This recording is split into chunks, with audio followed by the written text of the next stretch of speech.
I've been at the Betty Ford Center for almost 21 years. So a long time, and I'm one of those people at the Betty Ford Center, incredibly blessed because I was there with Mrs. Ford. And Mrs. Ford loved the children's program. It was one of the things that was most special to her about the entire Betty Ford experience. Well, how did I get into the work that I do? Well, first of all, I grew up with it. So I grew up in a family that had been hurt by alcoholism.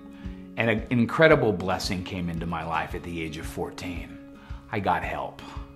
And my life slowly began to change. And then my mother's life changed, and my dad's life changed. And all of a sudden, the end of my teen years is growing up in a family with recovery. Well, little did I realize, but you look back at my life and how everything was lining up for that. So I'd already been trained as a teacher, so I knew how to work with children, knew how to teach them, knew how to do education plans and be age appropriate. So I went back to school to learn how to be a counselor, to learn how to be a therapist, and then created a program in Northern California where I was born and raised, and ended up in Arizona at a treatment center, helping them to establish a children's program. And then all of a sudden the Betty Ford Center called me and said, we'd really like you to come in, take a look at what we're doing with the children's program, but can you revamp it? Can you make it more child friendly? And so, the key to working with boys and girls is to develop a relationship with them. Because kids don't care about how much you know until they know about how much you care. One of the most important things for these programs is they need to be child-centered. And if you look at the program, there's 4 things we want to do. Number 1, teach kids about what alcoholism and drug addiction are in an age-appropriate way. Helping them to see that it's not their fault, they're not alone, they're not to blame. Secondly, providing opportunities for boys and girls to begin to talk about what it's been like. Thirdly, to teach them some coping skills. So what do you do? How do you handle all this stress? What are some ways to care for yourself? And we teach kids about safe people. Who can you talk to about this?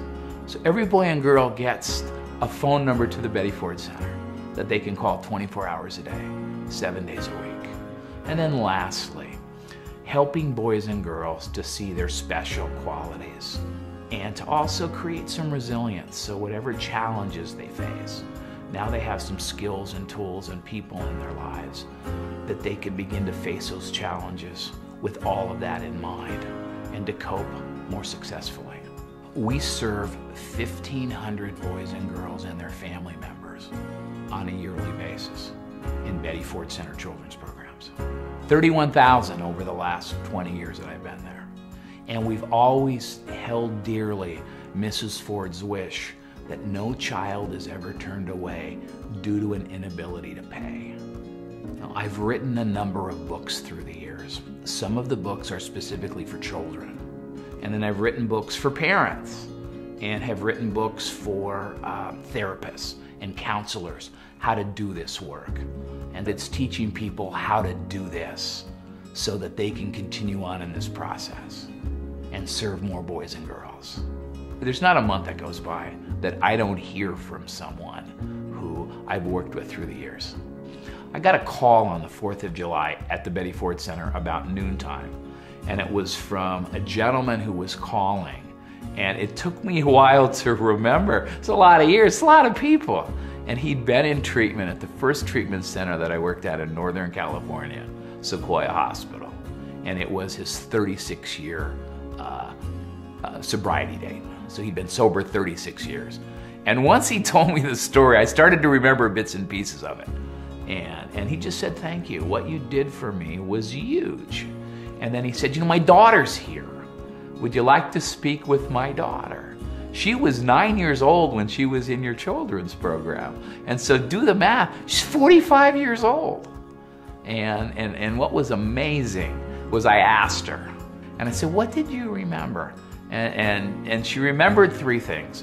She remembered an activity that we play called the addiction game, where she was able to separate her dad from the disease, because the disease goes like this, and teaching kids to separate those. She remembered that and that it wasn't her fault. She remembered an activity where she had to carry a backpack with 41 pounds of rocks in it, which shows the kind of stuff people carry inside, and we get better by letting that out. But the third thing she said was, I remember how much you cared.